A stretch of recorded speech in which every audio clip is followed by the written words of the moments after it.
Hello दोस्तों, आज हम लोग क्वेश्चन नंबर 712 से आगे बढ़ेंगे। आज हम लोग इस चैप्टर से, जो कि चैप्टर का नाम है दाब और बल, इससे जितना भी ग्रुप डी में सवाल पेपर में आए हुए हैं सारे को हम लोग करेंगे। इससे पहले इस चैप्टर से जितना भी एनटीपीसी सीबीटी 1 में सवाल आए थे वो किए थे। उसके बाद जेई में जितना सवाल आए थे इस पेपर से, यानी कि इस चैप्टर से, जो दाब और बल का चैप्टर था, वो हम लोग कर चुके। अब इस चैप्टर से जितना भी सारा ग्रुप डी में पूछे हैं तो वो हम लोग करेंगे। चलते आगे बढ़ते हैं क्वेश्चन नंबर 712 पर। निम्नलिखित में से कौन न्यूटन की गति के तीसरे नियम को दर्शाता है? तीसरा नियम होना चाहिए।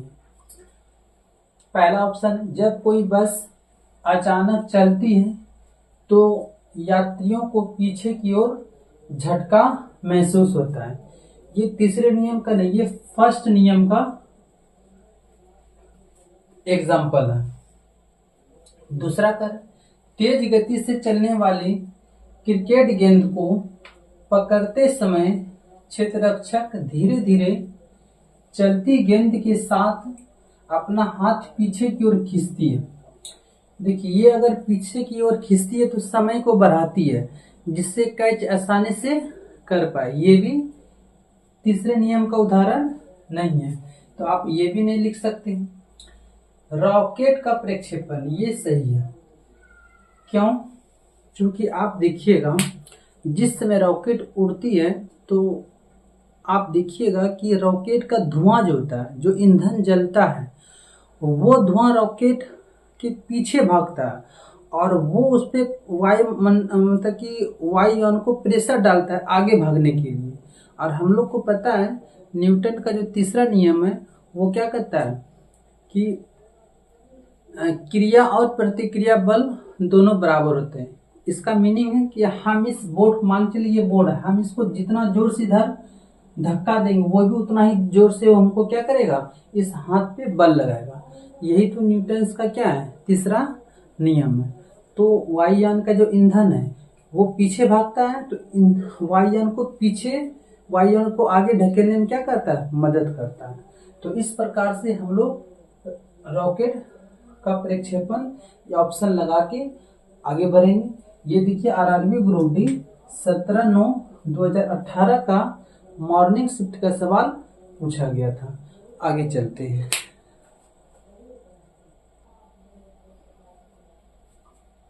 क्वेश्चन नंबर 713, जब तक किसी पिंड पर असंतुलित बल लगाया जाता है तब तक उसमें निरंतर परिवर्तन होता रहता है। तो अब बताइए, अगर हम किसी भी चीज को असंतुलित बल लगाए, यानी कि संतुलित मात्रा में नहीं, अगर ये इधर भी खींचे और एक इधर भी खींचे तो ये तो संतुलित रहेगा, स्थिर रहेगा। लेकिन असंतुलित, या तो हम इसको ऊपर की ओर खींचे तो ये क्या होगा, यहाँ से यहाँ तक ये डिस्टेंस कवर किया, इसका मतलब क्या होगा, इसके बीच में क्या होगा, गति उत्पन्न हुआ, है ना। इसके बीच में क्या हो गया, गति बढ़ा। तो हम लोग कह सकते हैं कि भार में तो कोई परिवर्तन, द्रव्यमान में तो कोई टेंशन नहीं, क्योंकि बल कर रहा है। इसका मतलब इसमें किसमें परिवर्तन आ जाएगा, ये गति में परिवर्तन आएगा। ये भी आपका सवाल आरआरबी ग्रुप डी का पूछा हुआ सवाल था। आगे बढ़ते हैं।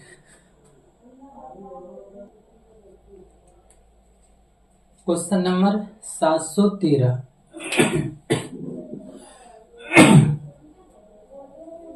जब ग्लास के ऊपर रखे कार्ड को अंगुली से झटका दिया जाता है तो उसके ऊपर रखा सिक्का ग्लास में गिर जाता है। इसका क्या रीजन है? नहीं, मान चलिए कि ये ग्लास है हमारा, ये ग्लास है, इसके ऊपर अगर हम सिक्का रखेंगे, इससे पहले यहाँ पे किसी चीज को रख के उसके बाद अगर हम सिक्का रख लें, जैसे पेपर ही रख के अगर हम सिक्का को पेपर को तेजी से खींचे तो जो पेपर पर रखा सिक्का है वो ग्लास में ही गिर जाएगा। इसका मेन रीजन क्या है?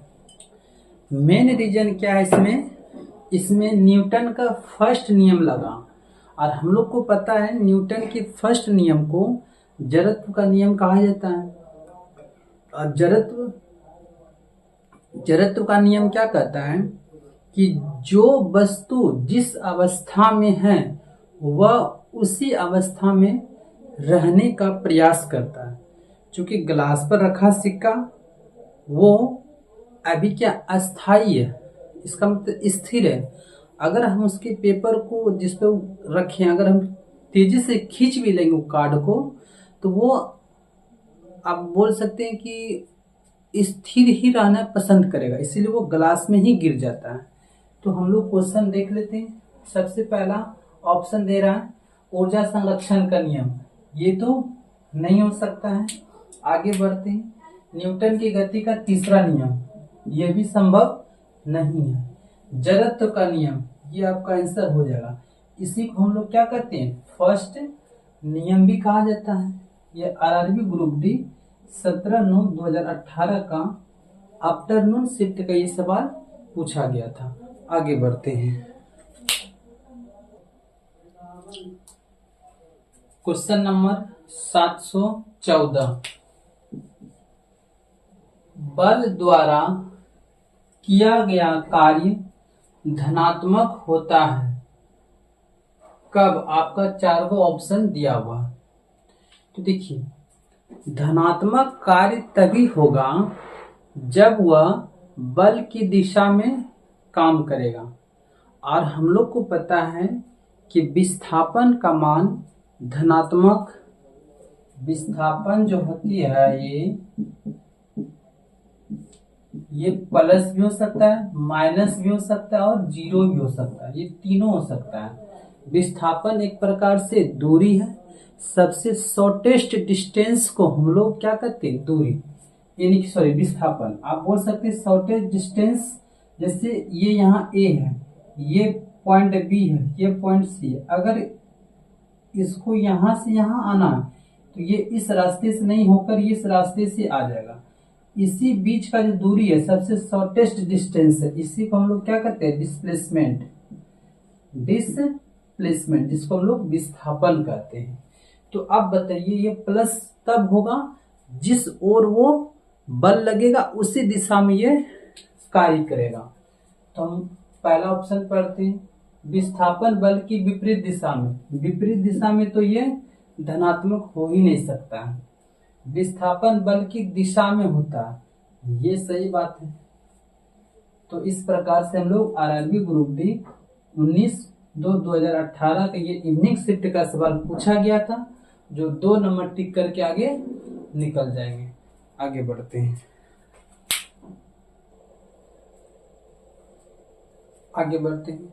Question number 715। त्वरण ऋणात्मक होने पर किसी पिंड का वेग क्या होगा? तो सीधी बात है, अगर त्वरण ऋणात्मक हो गया, माइनस में चल गया, तो उसका मान क्या होगा? घटेगा। घट रहा है तब तो माइनस में जा रहा है ना। तो पहला नंबर ऑप्शन 0 रहेगा, दूसरा नियत रहेगा, तीसरा बढ़ेगा, चौथा क्या है? घटेगा। तो हम लोग ऑप्शन नंबर 4 टिक कर लेंगे, जो घट जाएगा। ये आरआरबी ग्रुप डी 19/9/2018 का इवनिंग शिफ्ट का ये सवाल आया हुआ। आगे बढ़ते हैं क्वेश्चन नंबर 716 पर। किसी पिंड की विरामावस्था या गति की अवस्था में परिवर्तन का विरोध करने की प्रवृत्ति को क्या कहा जाता है ना? इसका तो मीनिंग सीधी सीधी वही है जो न्यूटन का फर्स्ट लॉ कहता है। अगर हम यहाँ पे अभी खड़े हैं और अस्थाई हैं तो हम ये प्रयास करेंगे कि हम अस्थाई में ही रहें जब तक हमारे ऊपर कोई किसी कार्य मतलब कोई बाहरी बल ना लगे। तो वही कह रहा है कि वो अवस्था परिवर्तन करना नहीं चाहता। इसका मतलब जड़त्व का नियम है। तो फर्स्ट नियम को ही हम लोग क्या कहते हैं, जड़त्व का नियम कहते हैं। ये आरआरबी ग्रुप डी 20/9/2018 का ये आफ्टरनून शिफ्ट में सवाल पूछा गया था। आगे बढ़ते हैं। क्वेश्चन नंबर 717 डैश प्रकृति में कभी भी अकेले नहीं होता है। इसमें 4 ऑप्शन दिया। पहला है बल, दूसरा है संवेग, तीसरा है वेग, चौथा है दाब। तो हम लोग को पता है कि बल जो है प्रकृति में कभी भी अकेले हो ही नहीं सकता है। संवेग तो होगा, वेग भी होगा, दाब भी हो जाएंगे, लेकिन बल अकेले नहीं होगा। और F बराबर हम लोग को ये पता है, F बराबर क्या होता है, M इंटू ए हो जाएगा। ठीक है, ये भी क्वेश्चन देखिए आपका आरआरबी ग्रुप डी 20/9/2018 का आफ्टरनून शिफ्ट में सवाल पूछा गया था। आगे बढ़ते हैं। क्वेश्चन नंबर 718 घर्षण बल डैश कार्य करता है। आपको ऑप्शन दिया है, उसी के अनुसार आपको सोचना है। बल की दिशा के विपरीत, बल की दिशा में, बल की दिशा में किसी कोण पर, बल की दिशा के लंबवत। तो जब हम लोग घर्षण बल के बारे में डिस्कस कर रहे थे तो वहां पे एक पॉइंट लिखाया गया था कि घर्षण बल हमेशा वो बल की विपरीत दिशा में कार्य करता है। अगर हम बल इधर लगा रहे तो घर्षण बल हमको इधर लगा रहा है, इसका मतलब ये एक दूसरे को तभी वो घर्षण उत्पन्न कर पाएगा। तो घर्षण हमेशा क्या होता है, बल की विपरीत दिशा में होता है। तो यहाँ पे आपका ऑप्शन नंबर 1 दिया हुआ है, बल की दिशा के विपरीत। ये आरआरबी ग्रुप डी 22/9/2018 का मॉर्निंग शिफ्ट के सवाल पूछा गया था। आगे बढ़ते हैं। क्वेश्चन नंबर 719 किसी पिंड के संवेग में परिवर्तन की दर डैश के समानुपाती होता है। ऑप्शन 1 है आरोपित स्थितिज ऊर्जा की, दूसरा है आरोपित बल का, तीसरा आरोपित विस्थापन का, चौथा आरोपित दाब का। तो संवेग जो परिवर्तन दर्शाता है ना, वो बल की जो भी बल के कारण होता है, बस इतना ही समझिए। तो यहाँ पर ऑप्शन हम क्या टिक कर सकते थे, आरोपित बल के समानुपाती होता है संवेग। क्योंकि संवेग आता कहाँ से, आपको पता है संवेग न्यूटन्स के सेकेंड लॉ से आता है, जिसको हम लोग संवेग संरक्षण का सिद्धांत भी कहते हैं, है ना। तो वहां से न्यूटन्स का सेकेंड गति नियम से ये आ जाता है। तो एक प्रकार से बल ही काम करता है। तो आपको ऑप्शन नंबर क्या टिक कर लेना था, बी। आरआरबी ग्रुप डी 22/9/2018 का इवनिंग शिफ्ट का ये सवाल पूछा गया था। आगे बढ़ते हैं। क्वेश्चन नंबर 720 समय के साथ विस्थापन में परिवर्तन की दर को कहा जाता है। देखिए यहाँ पर बच्चे मिसप्रिंट कर सकते सवाल। तो यहाँ पर देखिए किसमें कह रहा है परिवर्तन, विस्थापन में परिवर्तन कह रहा है। अगर यहाँ पर वेग में परिवर्तन रहता, वेग में, तो आप आंसर तुरंत टिक कर सकते थे। लेकिन यहाँ बोला कि विस्थापन में परिवर्तन है, तो ये थोड़ा सा कंसेप्चुअल सवाल है, ये यहाँ पे थोड़ा ध्यान देने लायक है। तो अगर विस्थापन में परिवर्तन होगा समय के साथ, तो हम लोग उसको वेग कहते हैं। क्या कहते हैं, वेग कहते हैं। ये आरआरबी 23/9/2018 का मॉर्निंग शिफ्ट का ये सवाल पूछा गया था और अच्छे सवाल थे। एग्जामिनर ऐसे सवाल खूब पूछते कि बच्चे वहां पर क्या हो, कंफ्यूज हो जाए। तो थ्योरी अगर आपका मजबूत रहेगा तब कंफ्यूज नहीं हो पाइएगा। आगे बढ़ते हैं, क्वेश्चन नंबर 721। वेग और समय के बीच, यहां पर बीच हो, संबंध दर्शाने वाला समीकरण निम्न में से कौन सा? यहाँ पे ध्यान रखिएगा, सिर्फ आपसे कह रहा है वेग हो यानी कि v हो और क्या हो t हो, बाकी कुछ हो या ना हो कोई फर्क नहीं पड़ता है, लेकिन आपको यहाँ पे दर्शाना है। तो यहाँ पर एक बात की चर्चा नहीं किया गया, तो दूरी के बारे में नहीं बोला गया। देखिए, या तो विस्थापन में एक प्रकार से दूरी है, इसके बारे में चर्चा नहीं किया गया है। अगर इसके बारे में चर्चा नहीं किया गया तो हम इसका मान को नहीं लेंगे, और हमको पता है विस्थापन को सूचित किससे करते हैं? एस से करते हैं। तो जहां एस लगा होगा तो वो तो सूत्र हम लेंगे ही नहीं। तो आप यहाँ पे देखिए, पहला सूत्र में एस लगा, एस बराबर UT plus half A T square होता जरूर है, लेकिन यहाँ पे नहीं बोला गया, क्योंकि विस्थापन से इसको कोई मतलब यहाँ पर नहीं है। तो इसका मतलब ऑप्शन नंबर 1 टिक नहीं करेंगे। आगे बढ़ते हैं, यू बराबर v प्लस ए थी।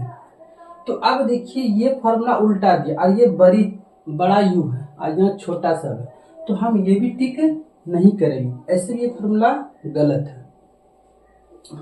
अब देखिए ना, 2as बराबर v square minus you square, ये फॉर्मूला जरूर सही है, लेकिन आप देखिए यहाँ पर भी एक विस्थापन लगा हुआ s, तो इसको भी हम लोग टिक नहीं करेंगे। अब बच गया ए के नंबर बचा है 4, तो आप इसको टिक कर लीजिए, सीधा सीधा आप निकल जाइए। बोलिएगा सर क्यों? क्योंकि यहाँ देखिए v है और यहाँ पर आपको t है, तो अब यहाँ पे t दिया हुआ है और v दिया हुआ है, तो इससे हम लोग को समय और वेग के बीच में संबंध आराम से दर्शाया जा सकता है।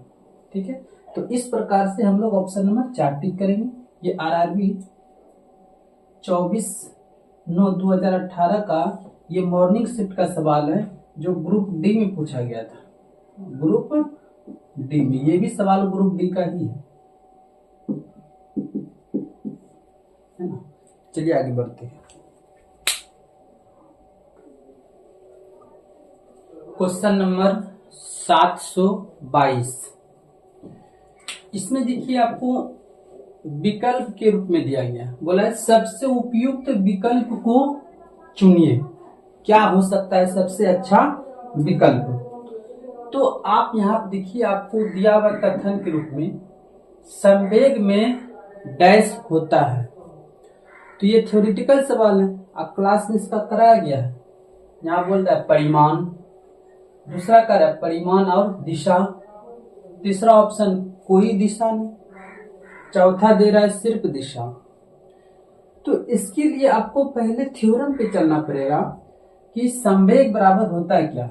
तो हम लोग को पता है P बराबर क्या होता है, संवेग को तो P से डिनोट करते हैं। P बराबर क्या होता है, m इंटू v, और v यहाँ पर क्या हो गया भाई, v एक प्रकार से क्या है, वेग है, और वेग हम लोग को पता है कि कौन सी राशि है, सदिश राशि है। तो सदिश राशि में क्या क्या, एक परिमाण भी होती है और एक दिशा भी होती है। इसका मतलब क्या है, अगर वेग में परिमाण और दिशा दोनों है तो संवेग में भी क्या होगा, दोनों होगा। तो और हम लोग ऐसे लिखाए भी है, चैप्टर भी पढ़ा है कि संवेग क्या है, एक सदिश राशि है। तो सदिश राशि में परिमाण और दिशा दोनों की आवश्यकता होती है। इसका मतलब हम लोग ऑप्शन नंबर क्या, बी टिक करेंगे। ये RRB ग्रुप डी 24/9/2018 का ये इवनिंग शिफ्ट का सवाल पूछा गया था। आगे बढ़ते हैं क्वेश्चन नंबर 723 पर। संपीड़नों का निर्माण उस स्थान पर होता है जहां वायु दाब है, ऑप्शन दिया हुआ। तो सबसे पहले हम लोग संपीड़न को समझेंगे कि होता क्या। तो संपीड़न का निर्माण उस क्षेत्र में ज्यादा होंगे जहां पर वायु दाब बहुत उच्च होंगे। उसके साथ साथ देखिए वायु दाब, इसको थोड़ा सा इरेज करते हैं, वायु दाब तो उच्च होना ही चाहिए, उसके साथ घनत्व भी उच्च हो। इसका मतलब है वायु दाब उच्च होना चाहिए, यानी ज्यादा होना चाहिए। उसके साथ साथ घनत्व भी ज्यादा हो, घनत्व भी क्या हो, ज्यादा हो, तभी संपीड़न का निर्माण होता है। लेकिन वैसा स्थान क्या कहलाएगा, जो ये दोनों कम हो, जैसे कि यहाँ पर हम लिख सकते हैं वायु दाब अगर कम है, निम्न है, और घनत्व भी निम्न है, तो इस स्थान को क्या करने, विरलन कहलाता है। तो ये स्थान क्या कहलाएगा, विरलन कहलाएगा। तो आपको दोनों पॉइंट ध्यान से रखना है कि अगर संपीड़न का निर्माण होगा तो इस स्थान को हम लोग क्या करेंगे, संपीड़न, और अगर दोनों कम है तो इसको हम लोग क्या कहेंगे, विरलन। तो अब यहाँ से देख लीजिए, अब हम लोग को टिक करना आसान हो जाएगा। तो कह रहे संपीड़न का निर्माण, तो इसका मतलब क्या, उच्च वायु दाब क्या होना चाहिए, उच्च होना चाहिए। यहाँ शून्य अनंत है, ये दोनों ऑप्शन तो नहीं हो सकता है, तो यहाँ पर क्या हो जाएगा, उच्च हो जाएगा। अगर ये चीज विरलन पूछता तो वायु दाब क्या होती है, कम होती है। तो ये भी क्वेश्चन आपका आरआरबी ग्रुप डी 24/9/2018 का इवनिंग शिफ्ट का सवाल पूछा गया था। आगे बढ़ते हैं।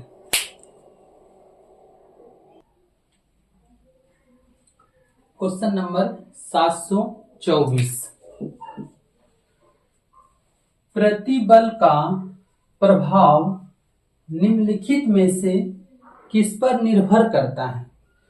तो पहले हम लोग को प्रतिबल के बारे में जानना पड़ेगा, तब तो पता चलेगा। तो हम लोग एक क्लास में डिफिनेशन लिखे हैं, प्रति एकांक क्षेत्रफल पर लगने वाले बल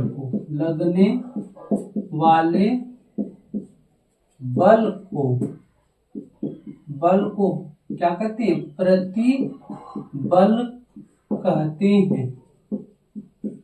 तो यहां से आपको समझना पड़ेगा कि अब देखिए, प्रति एकांक यानी कि हर एक इकाई पर क्षेत्रफल पर लगने वाले बल को प्रतिबल कहते हैं। तो यहाँ से हम लोग का कंफ्यूज पूरा दूर हो जाएगा कि आंसर अब क्या होगा। अब दिख ही रहा, यहाँ प्रतिबल है, तो किस पर प्रतिबल, किस पर लग रहा है, तो क्षेत्रफल पर लग रहा है। तो अगर क्षेत्रफल पर लग रहा है तो ये हम इसको क्या कहेंगे, प्रतिबल कहेंगे। तो इसका हम लोग ऑप्शन नंबर क्या टिक कर लेंगे, एक, आयतन, भार और द्रव्यमान तो होगा नहीं।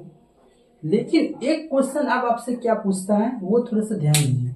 यहाँ प्रति एकांक क्षेत्रफल पर अगर इसी पॉइंट को चेंज कर देगा, यहाँ पर क्षेत्रफल नहीं देगा, सिर्फ ये चेंज कर लेगा, क्षेत्रफल की जगह पर आपको अब क्या बोलेगा, प्रति एकांक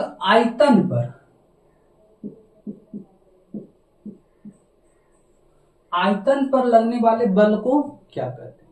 तो अब देखिए, एक ही चेंज हुआ, तो यहाँ पर अब ये आयतन लिखा गया है, इसका मीनिंग है ये अब प्रतिबल नहीं होके क्या हो जाएगा, घनत्व हो जाएगा।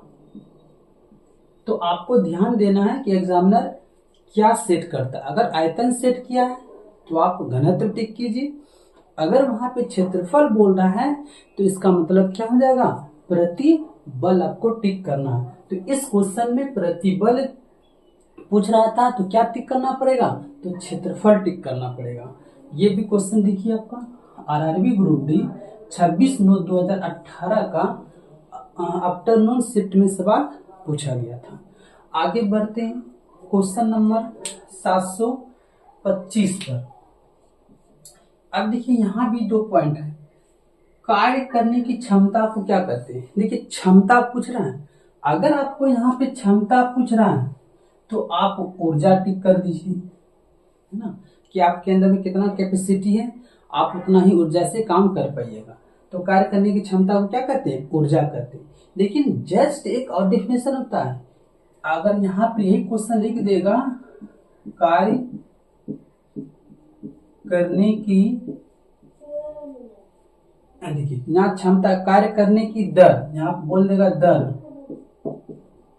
को कहा जाता है। तो अगर क्षमता दिया है तो ऊर्जा टिक कीजिए। अगर यहाँ पर आपको दर दे दिया है, दर, देखिए सारा एक ही चीज लिखा गया है सब जगह, लेकिन सिर्फ एक ही पॉइंट पर चेंज है, दर लिखा है तो इसका मतलब आपका शक्ति हो जाएगा। तो अगर दर लिखा है तो आंसर क्या टिक करना पड़ेगा आपको, शक्ति आंसर टिक करना पड़ेगा। देखिए यहाँ पर क्षमता लिखा था इसलिए हम लोग क्या टिक कर लिए, ऊर्जा टिक कर लिए। अब देखिए ऊर्जा भी मुख्यतः कितना होता है, 2 प्रकार का। हम यहाँ पे थोड़ा सा इरेज करके बताते हैं आपको कि ऊर्जा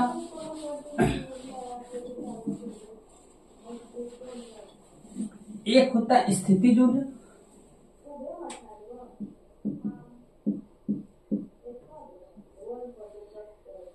स्थितिज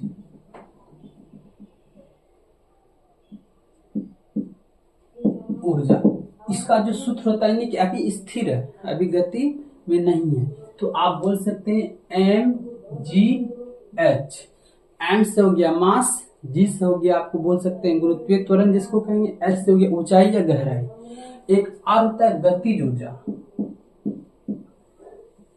गतिज ऊर्जा। इसका बराबर क्या होता है, तो आप लिख सकते हैं हाफ mv²।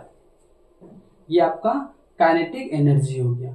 तो इस प्रकार से हम लोग ऊर्जा का 2 सूत्र भी पढ़ लिए, ये आगे इस पर सवाल भी आ सकते हैं, तो हम लोग इसका सारा डिस्कस कर लें। ये भी क्वेश्चन देखिए आपका आरआरबी जेई 27/9/2018 का मॉर्निंग शिफ्ट का ये सवाल पूछा गया था। आगे बढ़ते हैं। देखिए यहाँ थोड़ा सा मिसप्रिंट, स्थितिज क्वेश्चन नंबर 726, गति का दूसरा समीकरण डैश और समय के बीच संबंध दर्शाता है। तो पहले गति का जो दूसरा समीकरण है वो होता क्या है, पहले तो इसके बारे में हम लोग जानते हैं। जब ये पता हो जाएगा तो अपने आप हम लोग टिक कर लेंगे। तो गति का दूसरा समीकरण क्या होता है भाई, s बराबर क्या होता है, ut प्लस हाफ at² होता है। अब हम इसके बारे में थोड़ा सा जिक्र कर लेते हैं, क्या है तो आपको पता है s बराबर क्या होता है, वस्तु द्वारा तय की गई दूरी। इसका मतलब क्या है, वस्तु का स्थिति अब क्या है, आप ये भी लिख सकते हैं वस्तु की स्थिति, कि पहले वस्तु कहाँ थी अब वो किस स्थिति में है। और u बराबर क्या होता है, प्रारंभिक वेग, यानी कि उसका जो जहां से वो चला था वहां पर उसका वेग क्या था। t बराबर क्या हो गया, समय। और a बराबर क्या हो गया, त्वरण। तो ये सारे बात आपको पहले जानना था। और इसी से अब हम लोग क्वेश्चन पे आ जाते हैं। अब कह रहे गति का दूसरा समीकरण डैश और समय के बीच संबंध दर्शाता है। तो समय के बीच तो ये समीकरण हो गया ut प्लस हाफ at²। तो अब देखिए इसमें क्या चीज की गति यानी क्या हो गया, पहले कहाँ था अब कहाँ हो गया। इसका मतलब मान के चलिए अभी हम यहाँ पे वीडियो बना रहे हैं, अब दूसरे कहीं पे अब किसी समय हम दूसरे पॉइंट पे चल जाएंगे, तो हमारा स्थिति क्या है, तो अब यहाँ थे अब कहीं और है। इसका मतलब क्या हो जाएगा, स्थिति आपको टिक करना पड़ेगा इसमें। ये आरआरसी ग्रुप डी 28/9/2018 का ये मॉर्निंग शिफ्ट का सवाल पूछा गया था। आगे बढ़ते हैं।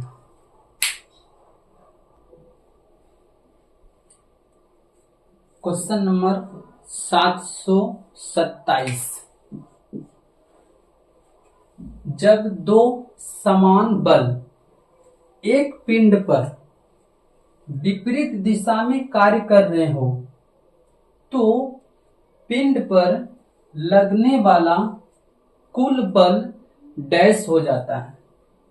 ये आपको याद रखिए। देखिए मान चलते कि ये 2 वस्तु है और एक ही पिंड पर ये बल लगाएगा और 2 विपरीत दिशा में। यहाँ पे कोई वस्तु रख लेते हैं बीच में और फिर इसको भी ये इधर लगाएगा और ये इधर लगाएगा। तो जब ये इधर ठेलेगा और ये इधर ठेलेगा तो ये वस्तु बीच वाला क्या है और समान बल लगना चाहिए। ये भी बोल रहा है कि दोनों दिशा में जो बल लगेगा समान बल लगना चाहिए। तो ये वस्तु एक समय के बाद क्या हो, ना इधर जाएगा ना इधर हो जाएगा। इसका मतलब ये दोनों बल का मान क्या हो जाएगा, इस वस्तु पर आकर शून्य हो जाएगा, क्योंकि वस्तु के द्वारा फिर कुछ कार्य ही नहीं हो पाएंगे। तो यही तो बोल रहा है कि पिंड पर लगने वाला कुल बल क्या होगा, तो 0 हो जाएंगे, क्योंकि दो दिशाएं बल लगा रहा है, एक इधर से तो एक इधर से, और एक ही वस्तु पर लगा रहा है। तो कार्य 3 गुना नहीं हो सकता है, 2 गुना। तो क्या आ जाएगा यहाँ पर, कुल बल आपका 0 हो जाएगा। ये आरआरबी ग्रुप बी 28/9/2018 का आफ्टरनून शिफ्ट में सवाल पूछा गया था। तो इस प्रकार से आज हम लोग इस वीडियो में क्वेश्चन नंबर 727 तक कंप्लीट कर लिए हैं। अगर हमारा वीडियो आपको अच्छी लगे तो हमारे चैनल मोदी क्लासेस टीच को लाइक, सब्सक्राइब, और अगर आप हमारे चैनल पे न्यू हैं तो जल्दी से आप सब्सक्राइब भी कर लीजिए। धन्यवाद।